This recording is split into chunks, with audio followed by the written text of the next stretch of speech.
Buenas noches, buenas tardes, buenos días. Bueno, este es un pequeño video explicativo de las distintas preguntas que ustedes hicieron. Las voy a leer como para tener un poco de idea de cuáles son las reflexiones. Federico pregunta sobre el tema de la esclavitud.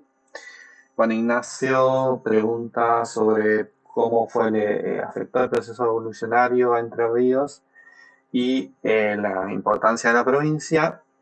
Eh, Emanuel pregunta algo similar, eh, así que bueno, sí, voy a explicar un poco todo esto. Lo de Miguel de López Jordán está en realidad explicado en la clase posterior, es decir, la de 1819-1821, pero les voy a dejar algunos detalles con respecto a la pregunta. Lo de Julia Camilla sobre el partido de Entre Ríos en Congreso Oriente se hizo en Entre Ríos, en Concepción del Uruguay. Y los proyectos de Tomás de Rocamora, ¿cómo impactan en la guerra de independencia? Bueno, buenas preguntas. Todo de alguna manera impactó en lo que fue el proceso de independencia. Al momento de iniciado el proceso de independencia, el que estaba a cargo de la provincia, digamos, de la jurisdicción, si queremos decirlo de alguna manera, van a ir pasando estas imágenes las 25 veces que yo estoy hablando, como para que ustedes lo puedan ver. Era Joseph de Urquiza, el padre de Justo José de Urquiza. Él era de alguna manera realista, si podemos decir, o no se encontraba lo suficientemente conforme con las directivas emanadas de la Junta de Buenos Aires, con los pedidos de diputación y con los intereses. Por eso también en el texto Beatriz Bosch explica un poco que fue advertido, entre comillas, Joseph de Urquiza sobre la situación, entonces, y que no debía dar o prestar juramento a lo que se hiciera desde Buenos Aires.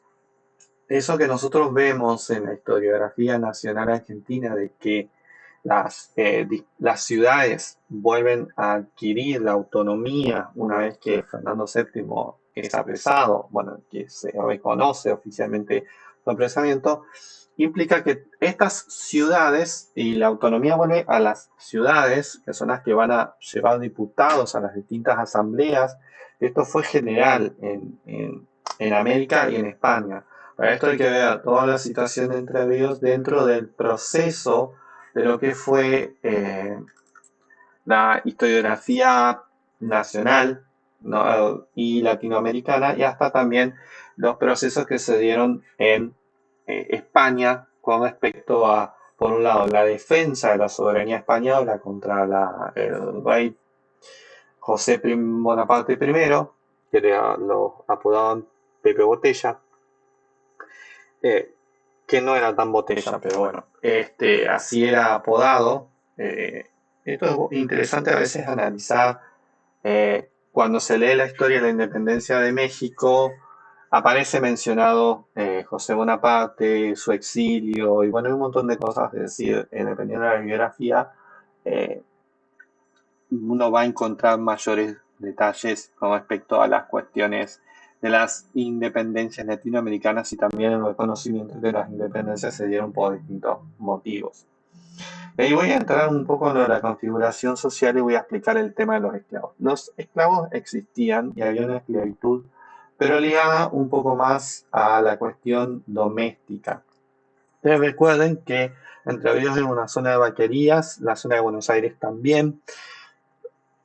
Geográficamente es una zona o productivamente es una zona geográfica similar a Santa Fe, Buenos Aires, Banda Oriental, Río Grande do Sul, Paraguay, Corrientes, y es importante entender que ese tipo de, este tipo de economía no precisa de mucho trabajo rural, es decir, es una persona cada 1000 cabezas de ganado, así estemos hablando de ovejas,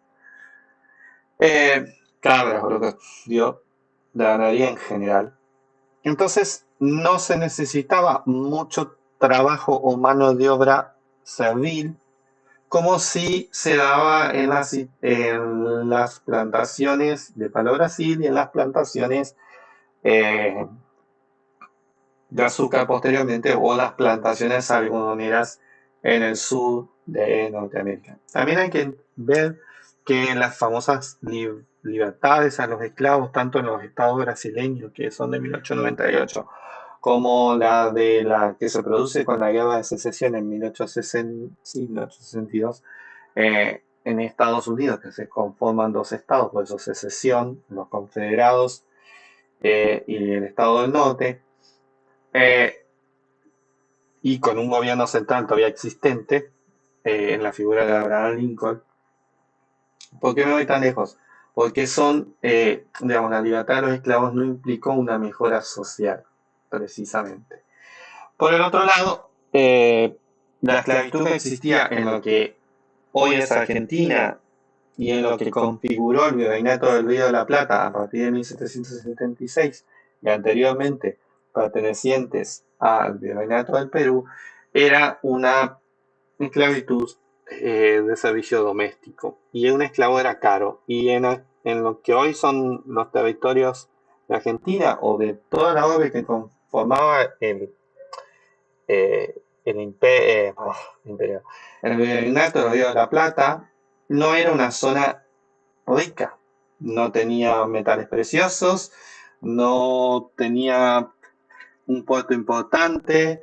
El tema de la salida de la plata del Alto Perú, hoy el actual Bolivia, fue un tema muy candente en las discusiones justamente de cuando se revierte el eje y todo ese metálico tiene que salir por Buenos Aires.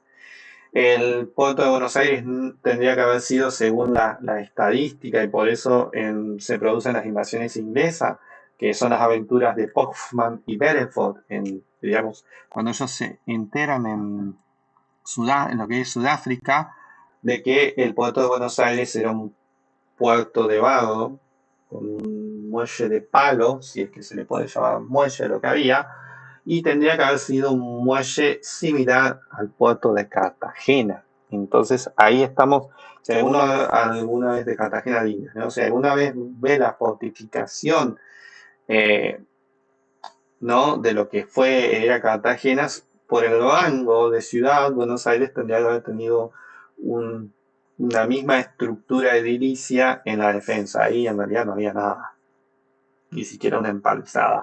Así que imagínense con respecto a esa situación. La participación. Bueno, la participación como en el resto de lo que era el territorio del Río de la Plata y con respecto a lo que sucedió en lo que hoy nosotros conocemos como Latinoamérica, pero en aquel momento era la América Española, para nombrarlo propiamente dicho, porque esto era parte de España, de menor categoría o rango, pero era España, más bien parte del Reino de Castilla, la herencia del Reino de Castilla. También vean el tema de la sucesión eh, de, sí, Isabel la Católica y cuál es la sucesión de Fernando el Católico, para entender un poco a lo que me estoy refiriendo. Hay un video de la Academia Play que explica un poco eso y les va a dar algunos detalles en concreto. Bueno, yendo particularmente a cómo hubo entidades, como lo fue Concepción del Uruguay, que era una villa fundada, si ustedes se acuerdan del audio capítulo anterior, van a ver que era una villa fundada, por lo tanto podía mandar diputados, tenía soberanía. Tenemos Gualeguaychú y Gualeguay. Paraná va a ser considerada villa a partir de 1813, por la asamblea del año 13, que era una asamblea constituyente. Eso como para entender. La participación es dependiendo la ciudad, la orientación y la cantidad de adeptos a el reino digamos, al gobierno de Fernando VII y su posicionamiento económico, ideológico, y esto es importante entenderlo, que había realistas, lo que se llamaba realistas, y pro-independentistas totales. También hay que entender que las juntas de Caracas y la de Buenos Aires son las que proponen también esta situación de, ¿cómo es? Una independencia total. ¿Sí? No todas las juntas que se organizaron en América proponían una separación. Y por eso también está el Congreso de Cádiz, donde ni Argentina, ni Buenos Aires, ni Venezuela, o mejor dicho, ni de la Capitanía General de Venezuela, ni del Virreinato del Río de la Plata, se mandan diputados porque eran territorios hostiles. O sea, tampoco los dejan enviar diputados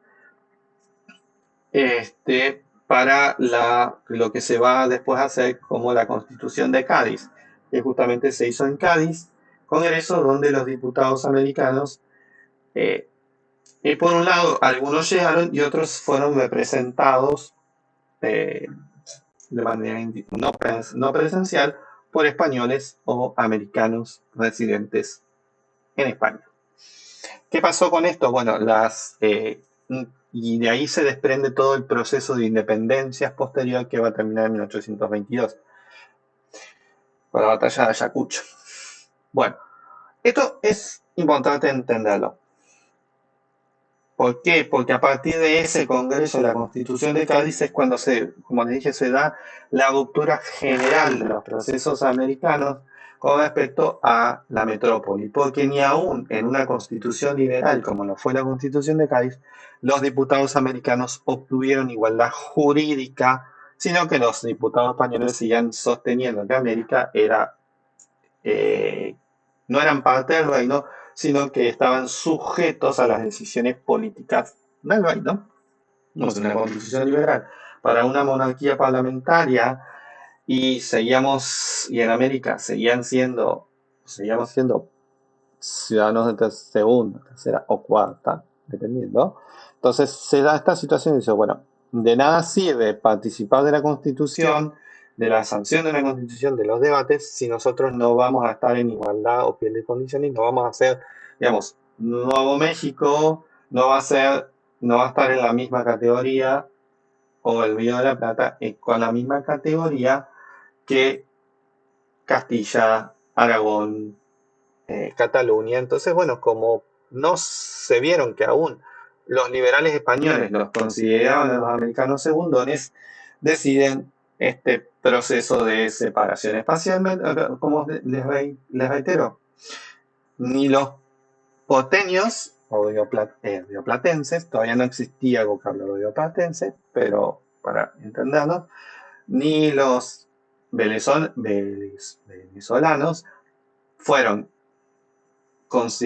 convocados, no tiene mucha trascendencia, y menos en nuestro país, pero sí tiene trascendencia en general para el proceso, digamos, para el proceso de independencia que se va a dar, ¿no? Y a eso es importante porque no es que los argentinos nos separamos porque tuvimos ganas, los chilenos por un lado, sino que tanto San Martín como Bolívar veían que el proceso tenía que ser general. Y en esto, ese congreso ayudó un poco a las regiones más realistas, como lo eran Perú y Nueva España, actual México, no con todos los territorios, pero bueno. Porque Nueva España no era todo lo que es México hoy, sino que era mucho más amplio. Nueva España era una zona del territorio de lo que hoy es México también.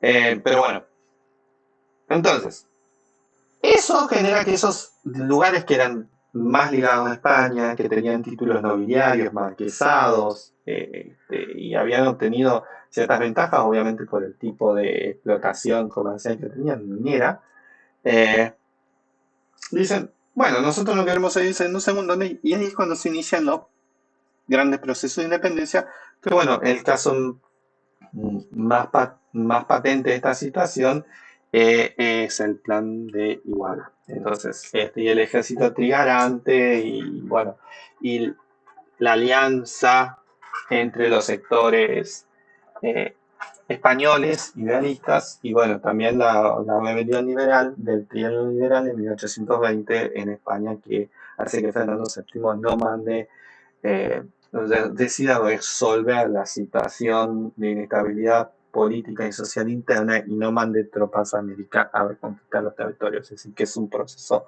bastante amplio. Nosotros estábamos en las divisiones siguientes, estaba Milado López, Francisco Ramírez, el artiguismo, que inicialmente Artigas era realista y posteriormente pasa a ser federalista y a elaborar o embanderarse con digamos, un ideal político de autonomías, es decir, mucho más profundo todavía que las posiciones liberales que se sostenían en Buenos Aires, que en realidad también hay que entender un poco esta cuestión del centralismo eh, y autonomía. Las provincias buscaban una autonomía respecto de un poder central que representaba a Buenos Aires. Pero interiormente, lo que después van a hacer los estados provinciales eran al interior, eran absolutamente unitarios. Es decir, el que llegaba a gobernador, si lo hacía por algún tipo de voto censitario, es decir, votaban los propietarios, los que estaban censados, los que tenían determinadas propiedades o determinado poder adquisitivo, pues, ¿no? Ligado al comercio o determinadas relaciones familiares, votaban. Total, si es que existía ese tipo de votación. Pero lo que se peleaban las famosas autonomías, centralismo, federalismo, centralismo entre los estados, ¿no? Y el centralismo porteño representado por un gobierno fuerte, valían las provincias. El gobernador decidía quién era el alcalde, el capitán general del poblado tal, de Gualeguay, el jefe de la comandancia, dependiendo del lugar cambiaba el nombre, pero el gobernador decidía todo eso. Y obviamente que con eso después era elegido 70 veces, o se elegía quién venía. Ustedes ahí tienen una imagen que aparece de Pancho Ramírez y atrás está la famosa Delfina. Que todo eso aparece un poco más a partir de 1819-21, que es el texto que les pasé para hacer la actividad que todavía está en vigencia. Respecto a la provincia de Entre Ríos se crea el 10 de septiembre de 1814 por un decreto del director supremo, Gervasio Antonio de Posadas. Así. Bueno, siempre le cambia el nombre, pobre. Pero sí, es Posadas era. Y él, con este decreto, era amigo personal de San Martín, desvincula los partidos o territorios de Entre Ríos y Corrientes, que incluía Misiones, porque Misiones, hasta bien entrado el siglo XX, fue territorio nacional, los desvincula de la gobernación de Buenos Aires. Debemos entender y retroceder un poco a una cuestión anterior a 1810, 1813 y 1814, a la cuestión colonial y de la administración. Los territorios que hoy son de Entre Ríos, del Gualeguay, para el lado del Paraná, pertenecían a la jurisdicción de Santa Fe. Y recuerden cuando Beatriz Bosch marca esta cuestión de que no se pudieron fundar las ciudades de Nogoyá y Paraná por la cuestión de que Santa Fe admitía jurisdicción o pretendía jurisdicción sobre esa zona. Entonces, el plan de Tomás de Rocamora de extender y de generar más fundaciones no se logra. El plan de Tomás de Rocamora, a medida que va avanzando, y si uno analiza después la creación de la República de Entre Ríos, sí, se va ampliando. En ese sentido, Tomás de Rocamora no es muy reconocido por la historiografía provincial, pero sí es, porque es externo, pero sí es un visionario con respecto a la división administrativa y la independencia.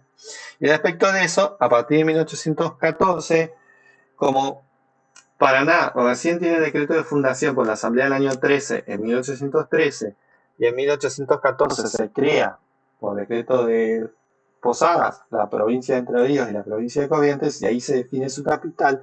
Se define que su capital sea Concepción del Uruguay.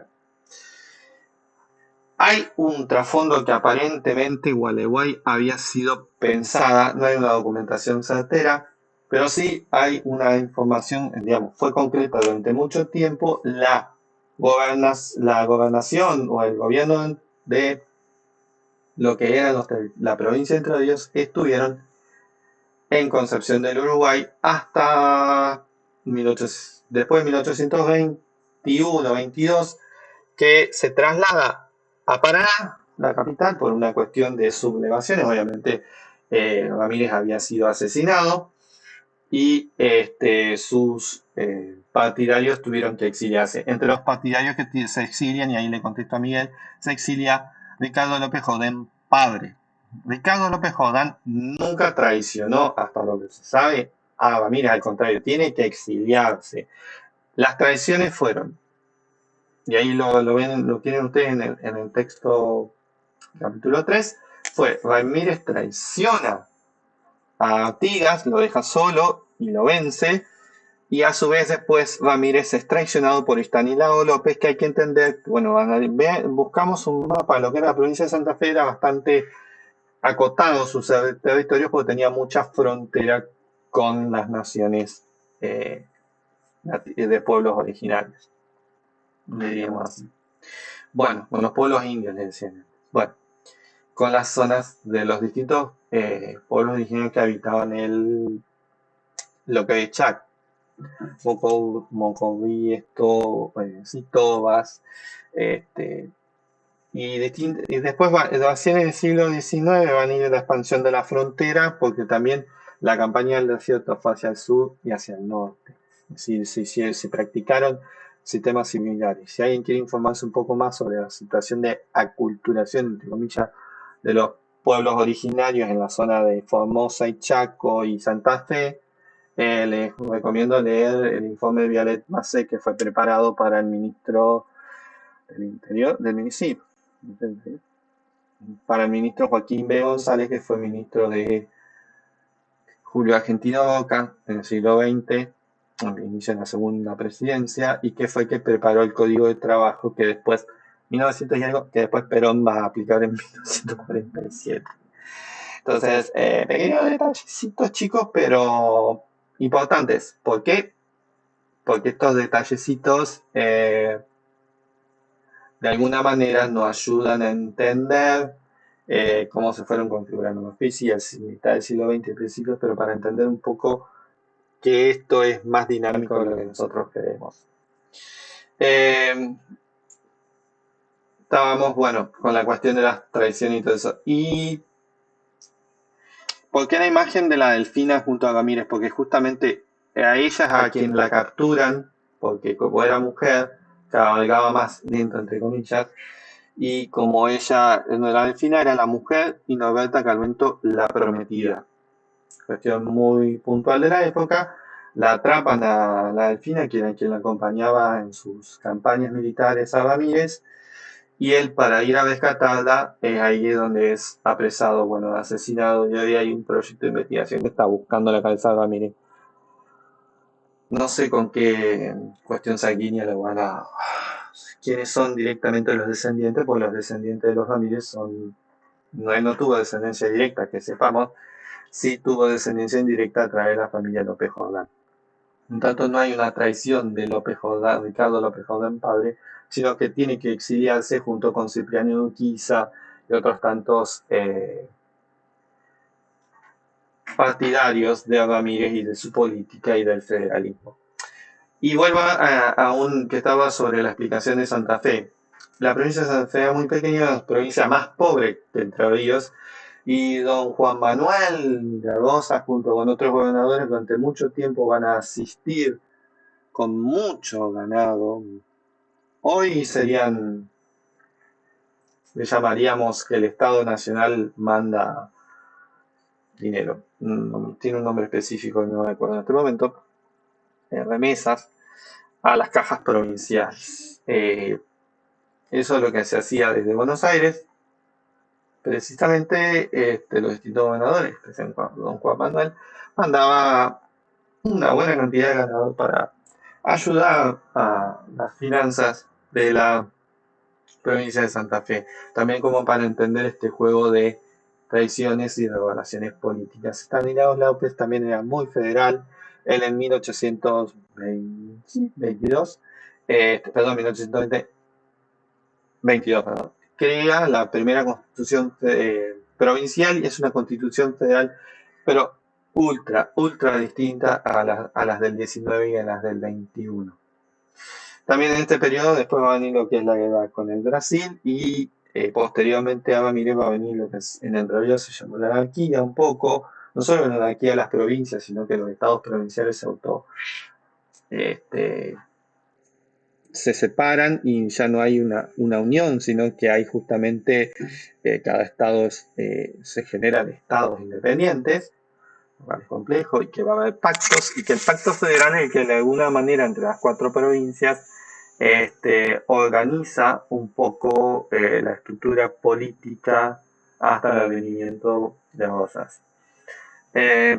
Por otro lado, obviamente la no consideración de las constituciones unitarias, la del 19 y la del 21, y esto es importante, la constitución del 19 es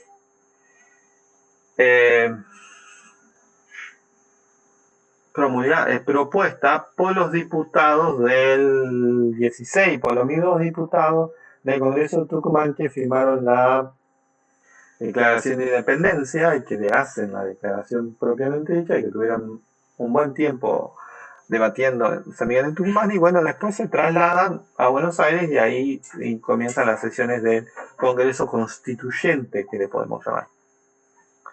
En definitiva, un poco eso. Creo que respondí un poco sus preguntas, lo enlacé un poco con lo que es la historia nacional y latinoamericana y hasta un poco la historia europea. Creo que de alguna manera fui conectando, les respondí tanto a Miguel y a Federico, que hacen preguntas más de tipo social en este aspecto, y Julián Ramírez me preguntaba el tema de la participación del partido de Entre Ríos. En realidad eso dependió de cada ciudad, como bien dije al principio. No hubo de entrada digamos, de entrada hubo una aceptación para mandar a los diputados y después los distintos comandantes o jefes de la ciudad fueron tomando decisiones, como fue el caso de Joseph Urquiza, que se exilió, residió en Uruguay. Me faltó contestar lo de las relaciones entre Ríos y Manuel, perdón. Y la banda oriental siempre existieron muy buenas relaciones, excelentes, no se olviden del cruce de Artigas, que está acá en Concordia, el éxodo oriental, siempre hubo relaciones. Lo que pasa es que hay una cuestión. Montevideo y Buenos Aires con Asunción se disputaron siempre la supremacía en el control y navegación de la zona. Y especialmente la cuestión comercial, que no se va a resolver hasta 1853. Y que también va a ser una de las causas de la guerra del Paraguay, la causa oficial de la guerra del Paraguay. Pero, ¿qué quiero explicar con esto? Que no es que no había relaciones, sí, entre Paysandú, Salto Chico, Mandisoví, había relaciones muy, pero muy importantes entre las distintas poblaciones. ¿Qué pasa? ¿Por qué no existieron antes? Porque si ustedes analizan, 1783 son las primeras fundaciones, había algunos poblados, la zona de Entre Ríos era una zona donde cuando la expulsión de los jesuitas, muchos, y eso es importante, que en el censo que se manda a hacer Tomás de Rocamora, en los poblados que existían, se encuentran muchos nombres guaraníes con apellidos españoles y muchas profesiones, carpintero, talabartero, ebanista, herrero, relacionadas con las producciones, con los oficios que se enseñaban en las misiones jesuíticas. Entonces, ¿qué quiero explicar un poquito con esto? Que digamos, Entre Ríos, al no ser una zona muy habitada, y si ustedes leen lo que pasó en La Matanza, en el territorio de Victoria, que durante mucho tiempo se llamó La Matanza, no era una zona muy habitada y era una zona propicia para venir a poblar y ocupar territorios y hacer algún tipo de negocio muy propicia al contrabando y también a guarnecer a los ¿cómo es? Maleantes o a los fugitivos. Entonces, por eso también muchos de los que pudieron huir de las misiones jesuíticas luego de la expulsión de la orden y de la guerra que se genera por la expulsión, este, digamos, el intento de no destrucción de todo eso, me refiero cuando digo los encontramos en el Censo de Concepción, digamos, de la Fundación de Concepción de Uruguay, nos da una entidad de cuál era el lugar, ¿no? Jordán pertenecía a la familia del Rey Bertis. Los Urquiza estaban emparentados con los Álzaga, la madre de Urquiza era Álzaga, entonces había unas relaciones ahí. Joseph Urquiza trabajó con los Álzaga en Buenos Aires, padre, o sea, padre de Justo José, ¿no? Entonces, acá hay que empezar a entender un poco cómo se vienen dando el poblamiento de Entre Ríos, que está ligado mucho a Buenos Aires, a grupos que vienen de distintos lados, de Santa Fe, de Buenos Aires, algunos de las zonas de las Misiones.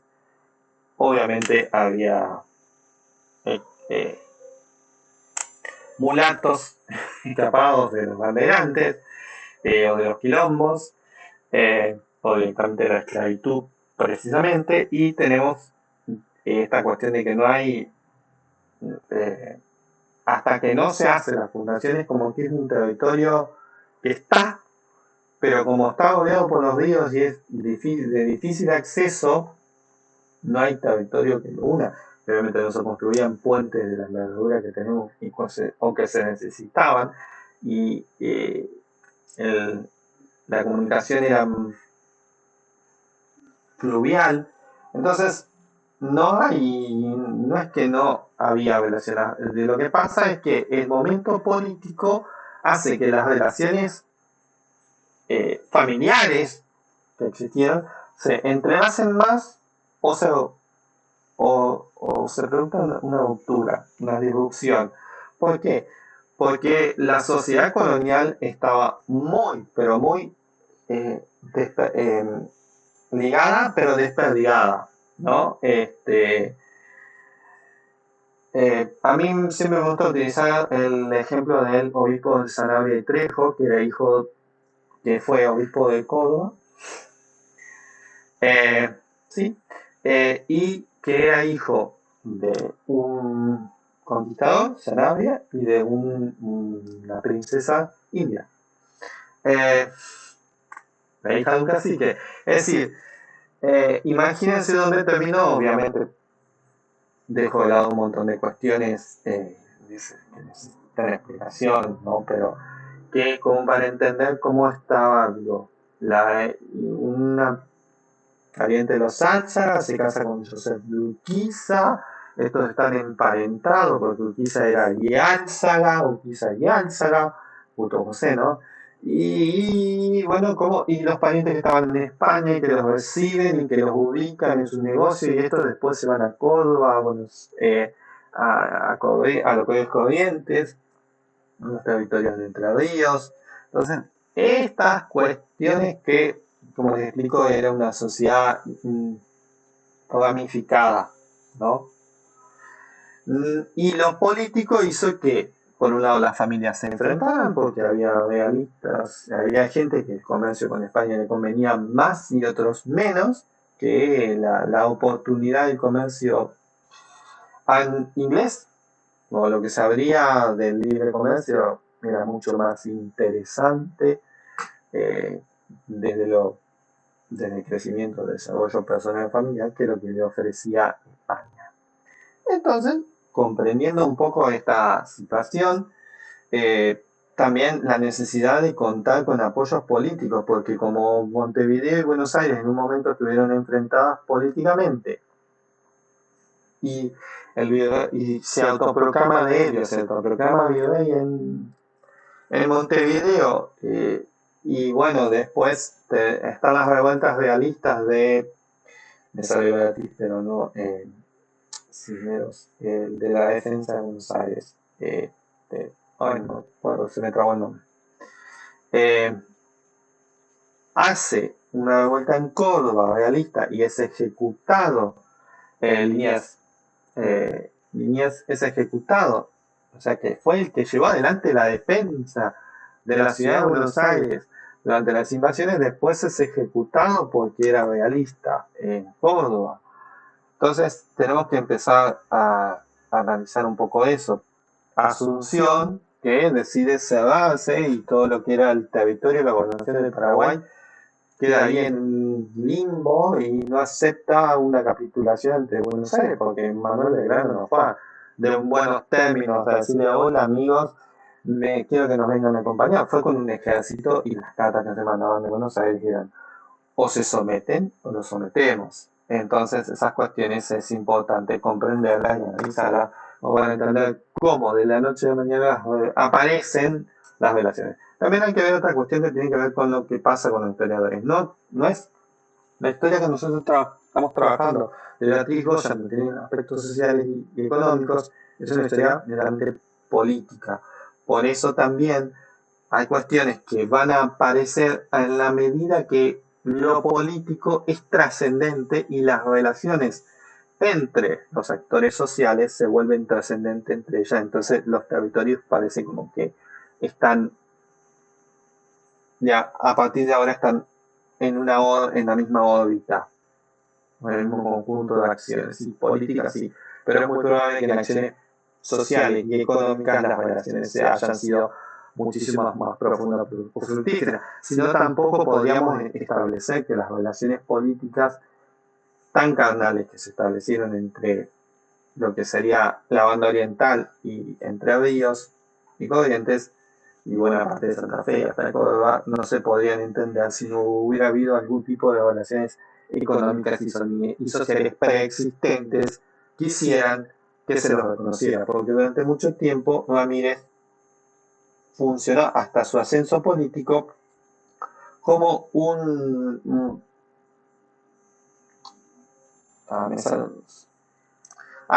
perdón. Era el que a caballo iba de una costa a la otra, o sea, desde el Paraná o desde el Uruguay, cruzaba para llevar los mensajes, ¿no? Entre Estanislaos López y Artigas, y así, o los distintos caudillos, como Zapata, por ejemplo, en la zona de Gualeguay o Concepción del Uruguay, los distintos caudillos locales que emergieron, ¿no? Porque Ramírez es un caudillo local, es decir, que emergieron en los distintos y que después forman o quedan supeditados a un caudillo regional como lo fue Francisco Ramírez, como también lo fue Urquiza. ¿Qué quiero decir con esto? Que en un inicio estas personas aparecen como en el caso de Ramírez, como el comunicador, el que llevaba las cartas, los mensajes y todo esto, las postas, por así decirlo, de entre unos y otros hasta que se convierte en un personaje importante porque empieza a destacarse políticamente y en la defensa, ¿no? Entonces, eso también es necesario conocer cómo fue ascendiendo la figura de Francisco Ramírez. Bueno, gente, eso es un poco un pantallazo general del periodo que estamos analizando y estudiando, cosa de que no sean ustedes los que están trabajando tanto, sino yo. Si les sirve un poquito más este tipo de explicaciones, yo no tengo ningún problema. Mientras ustedes tengan acceso a poder ver esto, yo, sin ningún problema, adelante con todo esto. Sí, pero igual van a algunas actividades que tengo relacionadas con las lecturas de bibliografía. No es lo ideal porque el taller en realidad es más presencial y yo utilizo mucho la bibliografía que está en el profesorado y la que está en mi biblioteca de historia regional, que está ahí atrás y allá atrás. O sea, tengo bastante sobre el tema, que lamentablemente no está digitalizado y lo que está es mucha historia cronológica muy importante si queremos analizar las fechas. Vamos a ver una límite del tiempo como para que nos entren puntualmente alguna información. A mí también me sirve. Por ahí para la próxima explicación puede ser una línea de tiempo con algunas imágenes, si quieren. Pero bueno, si esto les facilita, yo se los presento así.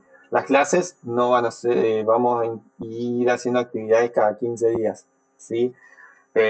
Plantéenme qué es lo que más o menos les conviene. Pónganlo, le voy a dejar un foro para ir, en el foro general, ¿sí? Y bueno, y así también voy a saber si me bancaron este video hasta el final. Bueno, hasta la próxima semana y bueno, que tengan también muy bien esta semana y tengan un buen fin de semana.